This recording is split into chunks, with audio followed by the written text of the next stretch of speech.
Seventh grade, welcome back. Today is Monday. I hope you guys had a good break. Today is going to be the first day of a new unit, and the unit is the Renaissance.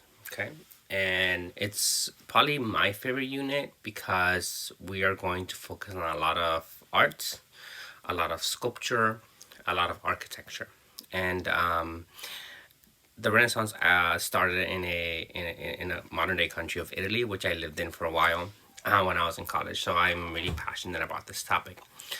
First thing you should do is check your grade in PowerSchool. I've put in your most recent grade.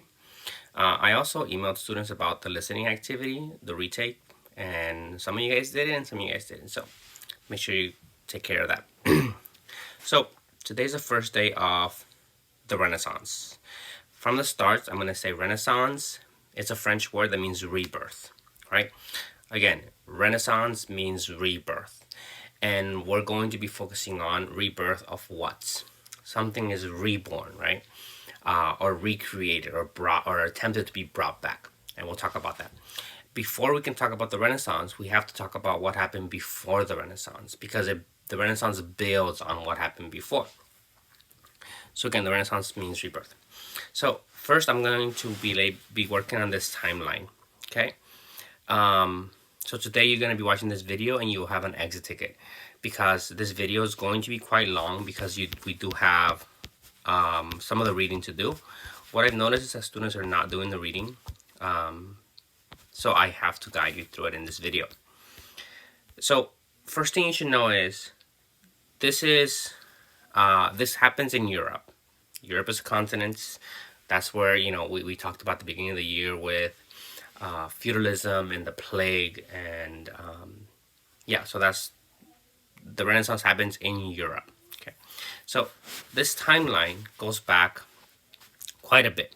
Okay, if this timeline kept going this way, it would keep going here, and then we will be in 2021. But this timeline ends in the year approximately 1600. Oh no, what happened? So let me just leave that there. 1600. Okay. So the first thing I'm going to do is I'm going to label a certain area, and that's going to be the classical period. The classical period is Greece and Rome. This is known as a classical period. The great civilizations of ancient Greece, if you've seen the movie 300, if you've seen the movie Gladiator, they're all based on Greece and Rome. So those two civilizations go from the year 500 BCE to approximately the year 500 CE. Okay, so first is going to be, this should be darker. I'm going to make this different because you can't really tell.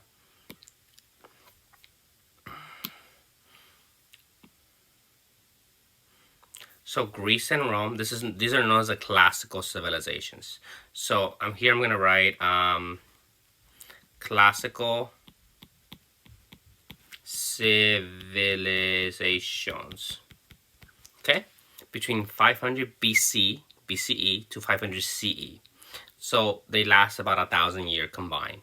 Okay, Greece is, if you heard of ancient Athens, ancient Sparta, some of the most incredible arts and sculpture and writing comes from this period, from Greece and Rome.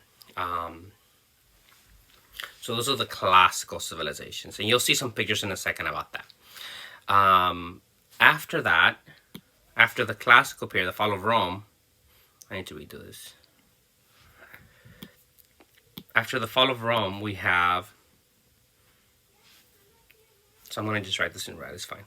So this is going to be the classical civilizations.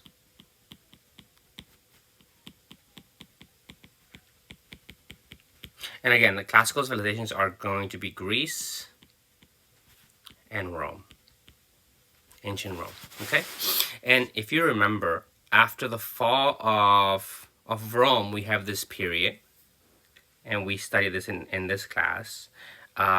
This period known as and it lasts to about the 1300s. Where's my Middle Ages? It lasts to about the year 1300. So this is going to be 1300 is going to be about here. This is known as the Middle Ages. So we have the classical civilization. After the classical civilization, we have this period known as the Middle Ages. And then we're going to get to this period that we're going to be focusing on in this class. And this period is going to be the Renaissance. The Renaissance. So we have the classical civilization, the Middle Ages, and the Renaissance. The Middle Ages are given that name by people of the Renaissance because they see it as in between them and the classical civilizations. So people of the Renaissance, they want to recreate the classical period, a rebirth of the classical period. So Renaissance means rebirth. Rebirth of what? Rebirth of the classical period.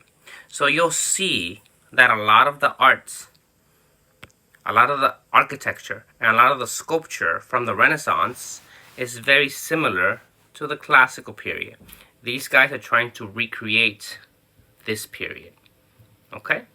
And they see the Middle Ages as being this time period of darkness that they want to get rid of. The problem is that they can't, because the Middle Ages last about 800 years and is still going to be very influential in Renaissance arts. Okay? I tend to disagree with people of the Renaissance. I think the Middle Ages were a time period that was difficult for people, but some of the great achievements happened in the Middle Ages. Some of the most amazing architecture that I personally love comes from the Middle Ages, called Gothic architecture. If you want to look it up, look it up. The Middle Ages are, life in the Middle Ages was difficult for a lot of people, but so were life in the classical civilizations, in the Renaissance.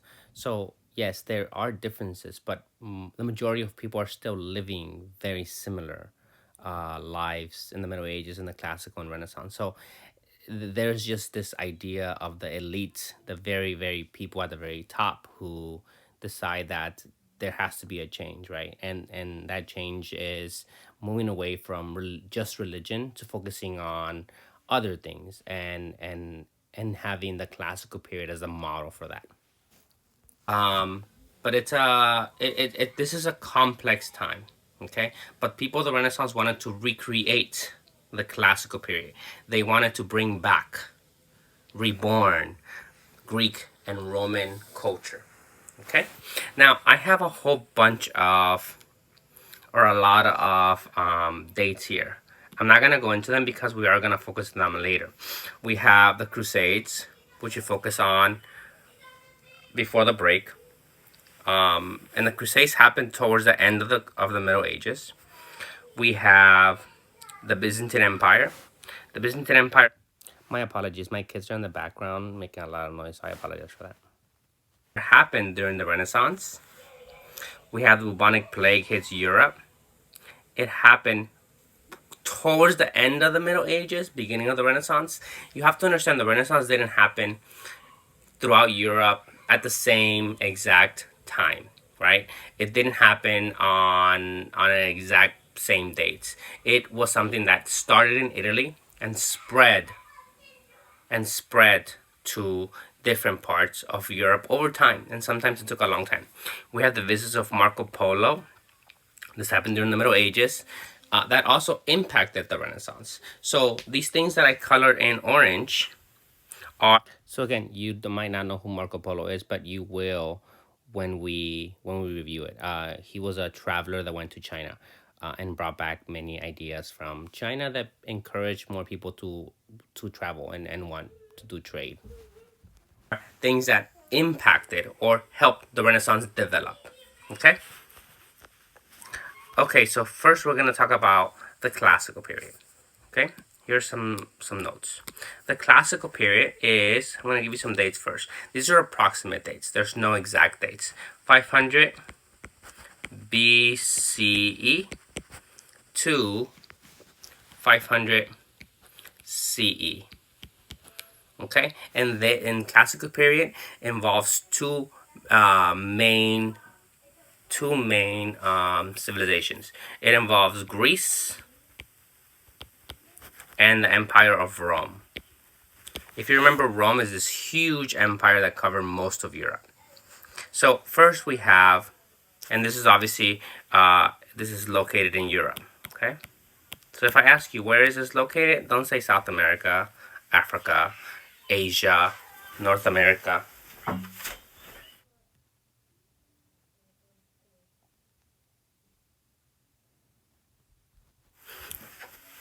North America, it is Europe. Okay, so first we have some pictures. Here is a Roman building. Here is a Greek building. Okay, the ancient world was very popular for creating these majestic, incredible buildings. Okay, and also we have some sculpture. We have Greek sculptures. We have, I think this is Greek or Roman. Roman. Okay, you'll see that the Middle Ages is very different. During the Middle Ages, architecture and sculpture is very different than classical sculpture. So again, when I say classical, when I hear the word classical, I'm referring to ancient Greece and Rome. Okay, so the buildings in the Middle Ages are going to look different. The sculpture is going to look different. The art is going to look different. And even the writing is going to be different. Okay, so the classical period is this period that Europeans during the Renaissance they really celebrate and they really value. Okay, the Middle Ages happened from approximately 500 CE to approximately 1300s CE, and it is this time period when feudalism develops. It is this time period when, according to people of the Renaissance, culture takes a step back. When less people are reading, less innovation is happening. They see it as a dark period, the Dark Ages. Okay, so that's the Middle Ages. Again, the Middle Ages comes after the classical period, and then we get to the. So I'm gonna make some notes. So. Lack of knowledge. This is for the Middle Ages, sorry. Lost of classical knowledge. Okay. Constant warfare.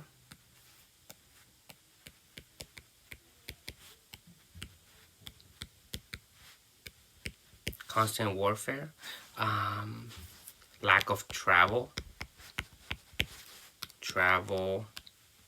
or trade.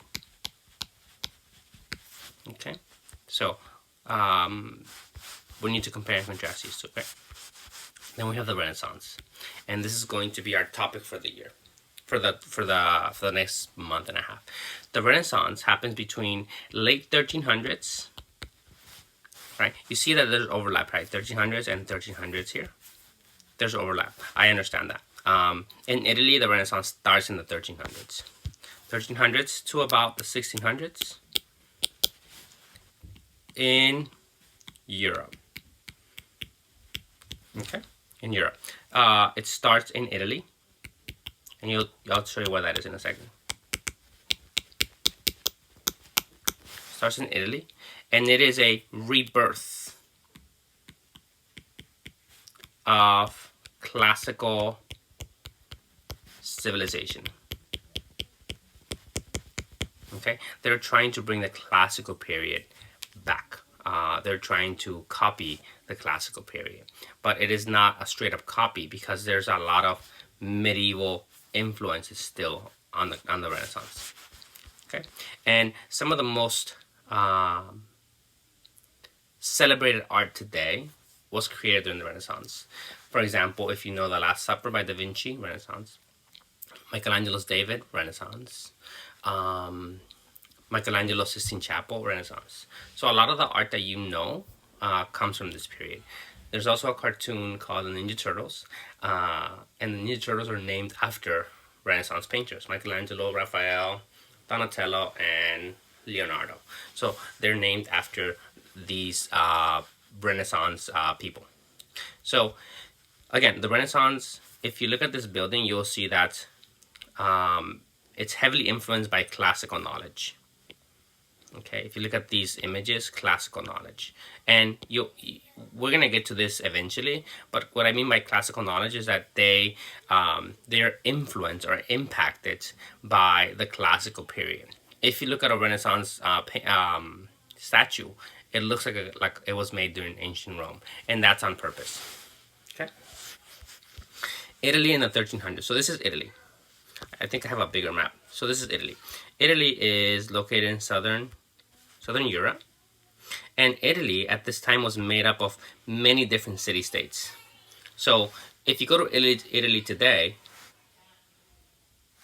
Italy is made up of one country. Back in the 1300s, Italy was made up of many different little countries, like not little, but cities, that they were their own kind of like country. So for this one, splits into city states. That means that each city was its own country, kind of. And I'm gonna be a spoiler here. The Renaissance begins in Italy, but we need to know what part of Italy. And the Renaissance begins in the city-state of Florence. This is the same city-state where Leonardo da Vinci is from. Okay, so the Renaissance begins in Florence, and we need to find out why it starts in Italy and why it starts in Florence, and that's a longer answer that we're going to get to. But there's reasons why Italy, why Florence. Like, why did it happen here? Why didn't it happen here? Why didn't it happen in Spain? Why didn't it happen in England? But it started in Italy and it started in Florence. That's where the Renaissance takes place. And eventually the Renaissance does go everywhere, right? It goes into Europe, it goes into the rest of Europe. But it does start in Florence. Florence is known as the cradle, the cradle of the Renaissance, where the Renaissance starts. Okay? So, if you remember, after the fall of Rome in 476 CE, before the fall of Rome, the Roman Empire was divided into East and West. Okay, we have the Western Roman Empire, which fell first. This guy fell in 476 CE. And then we have the Eastern Roman Empire, which fell in 1453 CE. So almost 1,000 years later. But the Byzantine Empire eventually does fall, because they are attacked by the Ottoman Turks. Okay. I'm just giving you some background. There's also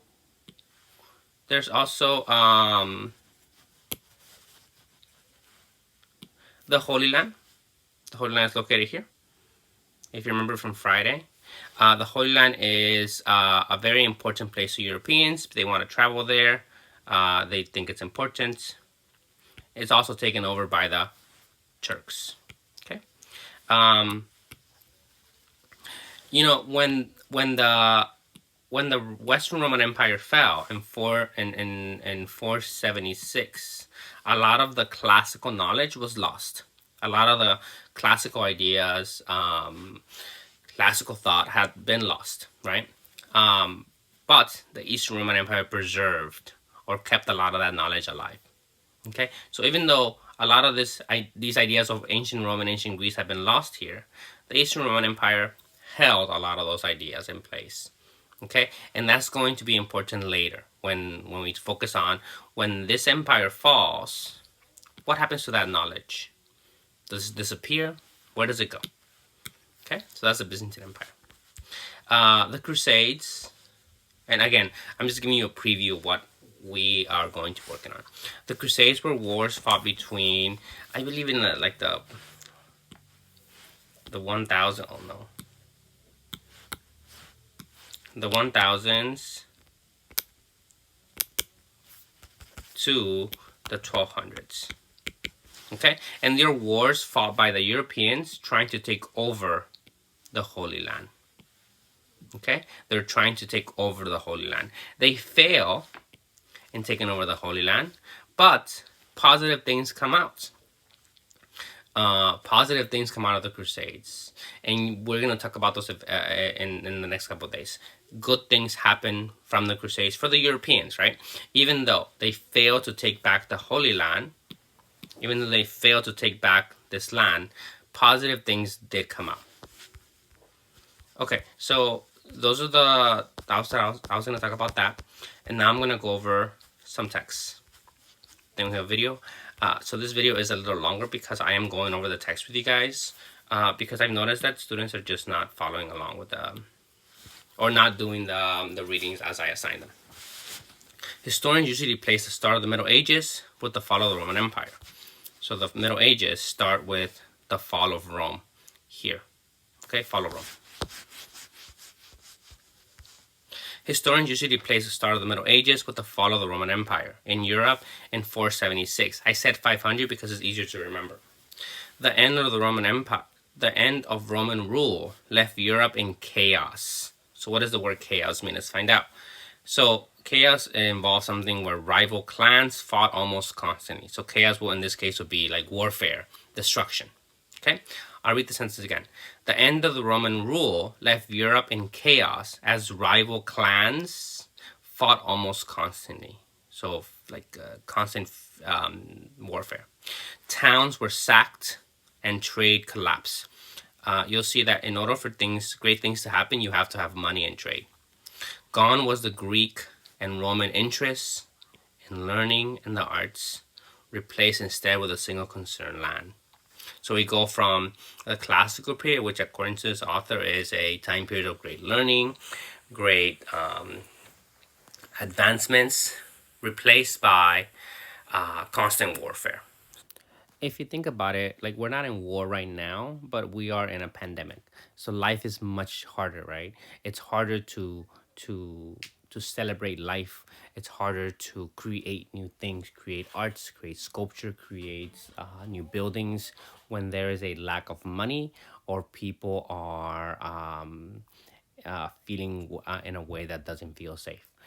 And this is what a lot of the Middle Ages was, when people were in feudal manners. There was a lack of trade, there was a lack of income, there was a lack of creativity, according to people of the Renaissance. So he's drawing a comparison, right? By the end of the 8th century, so the 700s, order was finally restored. So this is not the Renaissance yet. The Renaissance happens later, but something positive happens in the Middle Ages. By the end of the 8th century, order was finally restored under the leadership of Charlemagne, king of the Franks, one of the Germanic kingdoms. Determined to bring an end to constant warfare in Europe, Charlemagne spent 30 years taking over most of Western Europe. Again, this is not the Renaissance yet. The Renaissance still has another 500-600 years to happen. With vast lands under his rule, Charlemagne oversaw the rise to power of the Roman Catholic Church to unify Europe and he established feudalism, which brought peace. So feudalism brought as much peace as they could. For centuries, Europeans lived and worshipped in small communities and had little contact with outsiders. The manner, manorialism. Then in the 11th century, warriors, these are the people that want to take over the Holy Land. Warriors from across the continent answered the call of the Catholic Church to go to war and capture the Holy Land. These are the Crusades. Though the Crusades failed in their goal, they forced people to leave their close communities and reawaken European interests in learning. From the 12th century, trade was revived. So the 1100s, right? Trade was revived. What does revive means? Brought back, right? And people began moving in large numbers to growing cities, with new schools and universities, busy shops, and soon printers. When I said printers, we don't mean like the printer you have at home, but people making many copies. If you're interested in what I mean by printers, look up printing press. Johann Gutenberg. It was an invention in the 1400s where people were able to make copies of documents much faster. Before this invention, writing had to all be done by hand, but this new invention by Gutenberg, a German man, was able to make it much easier to spread knowledge because of his invention of the printing press by using a machine. The growing availability of books added to a new demand for knowledge and brought a new exciting period in Europe, the Renaissance. These are going to appear on your exit ticket. Okay, these are going to appear on your exit ticket. I'll put this document in your in Classroom so that you're able to see it. I'm not going to read this entire document. I'm going to stop here. Okay. Some of these are also going to appear on your exit ticket. The Renaissance was a period of time from the 14th, so 1300s, to the 17th, 1600s in Europe. This era bridged the time between the Middle Ages and modern times. The word Renaissance means rebirth. Remember, rebirth of what? Coming out of the dark. The Middle Ages began with the fall of the Roman Empire. We know that already. Much of the advancements in science, art, and government that had been made by the Greeks and Romans were lost during this time period. So what they're saying is that a lot of the advancements made during the classical period were lost during the Middle Ages, which is not necessarily true. There's some things that still survive. Part of the Middle Ages is actually called the Dark Ages because so much of what was learned earlier was lost. The Renaissance was a time of... So Dark Ages, when you... dark is opposite of light, right? Like light means knowledge, enlightenment, being aware. And people of the Renaissance saw the Dark Ages as living in a state of darkness. Not necessarily like there's no electricity, because there's no electricity in the Renaissance either, but a sense of like not knowing. So the Dark Ages meaning a period of not knowing, not being aware, not being advanced. Coming out of the dark. It was a rebirth of education, science, arts, literature, music, and better life for people in general. Now, I disagree with this because I think that the Renaissance actually benefited a very small percentage of people. It was an amazing time of creativity, but most people were still living very difficult lives. It's not like during the Renaissance everyone was living like the great grand life. No, life was still very difficult for the majority of people. Okay? A cultural movement. A big part of the Renaissance was a cultural movement called humanism. This is a really, really important word. Okay, it's one of the words that it's probably one of the most important words of the unit. Humanism was a philosophy, an idea that all people should strive to be educated and learned in the classical art, literatures, and science. Humanism looked for realism and human emotion in art. It also said that it was okay for people to pursue comforts, riches, and beauty. For the first time, many people focused more on learning and achieving knowledge on earth rather than devoting their life only to God. So during the Middle Ages, most people focus on religion, living their life good, so they can go to heaven. Okay, in the Renaissance, people said, well, why can't we enjoy life here? Why can't we focus on human ideas, on human enjoyment? It began in Italy. The Renaissance started in Florence, remember that one? And spread to other city-states in Italy. Part of the reason it began in Italy, here it is, was because of the history of Rome and the Roman Empire. The Roman Empire was centered in the city of Rome. But the Renaissance didn't start in Rome, so that's kind of confusing. Another reason, but it did start, the Roman Empire was centered in the country of Italy. Another reason it began in Italy was because Italy had become very wealthy as a result of trade and banking. These wealthy patrons were willing to spend their money supporting artists and geniuses. So Italy was the center of trade between East and West, right? I wish I had a bigger map here. But Italy was at the center of trade. So this is Italy. And Italy is able to control trade that goes this way and this way. Okay, so it's able to control, is the center of trade, and we'll talk about that at another time as well. So I'm gonna stop here with this. I'm gonna play a little bit of this one, and then we'll be done.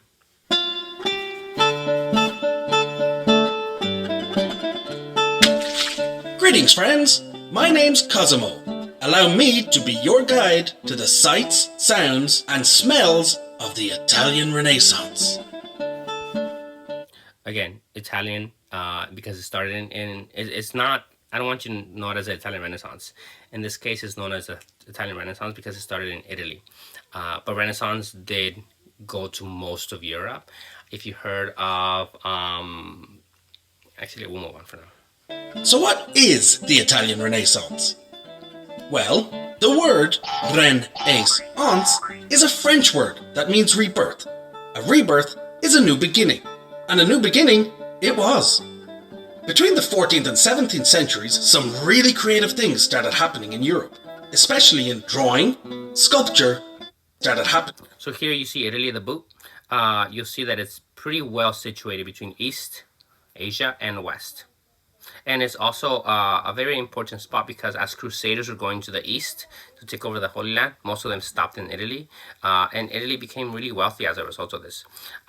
Many bankers were able to lend money. And when you lend money, you're able to charge interest. They became very wealthy. One of the most important, there's very important words that I will tell you what they are. Humanism is one. Another one is going to call the Medici, Medici. Medici family, and they are considered like the godfathers of the Renaissance because this family was able to fund a lot of artists, a lot of sculptures, a lot of architects in Florence. In Europe, especially in drawing, sculpture, painting, and architecture. During the 1300s, Europe rose out of the Dark Ages. Bubonic plague was a disease which wiped out a lot of the population.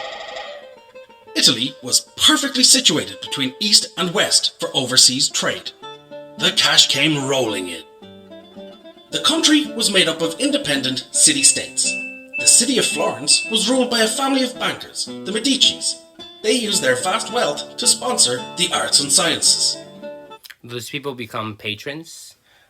Patrons are like bosses. They are the ones that have a lot of the money and they're able to pay for a lot of these amazing things to happen. Now, you might wonder, why would they use their money to create a library or to create a statue? That's a really good question. And we're going to get to that. Why would people that are very wealthy spend money in this way? Today, if you look at a lot of the places in San Francisco, not a lot, but a number of places, like Mark Zuckerberg and the guy from Salesforce, they are some of the big patrons, right? Mark Zuckerberg gave a lot of money to a hospital in San Francisco. So did the guy for Salesforce. So this is still happening today. And why do really wealthy people donate a lot of their money to places? What's the purpose, right? The true impact of the Renaissance could really be seen in the visual arts. New styles and techniques emerged. The influence of geometry and mathematics could be seen as artists strived for perfection. By the mid-14th century, paintings had very flat, decorative, religious-themed images. So this is going to be a part of our next unit, like the difference between medieval and Renaissance arts. Again, you have this video, you have a bunch of questions for this video. Please take your time. I've noticed that some students are getting like 20-30%. If your score is that low, I will be resetting your video because that's not good. I will have you watch the video again. If the video is that low, I will email you. I will also text home and I will reset your video. Anything under 50% is just not working out. Again, I'm going to put the text that we read in Classroom so you're able to go back and read them. Some of those questions are going to appear in Classroom, so please take your time. I know this video was long, but this is an amazing unit. I'll see you guys later.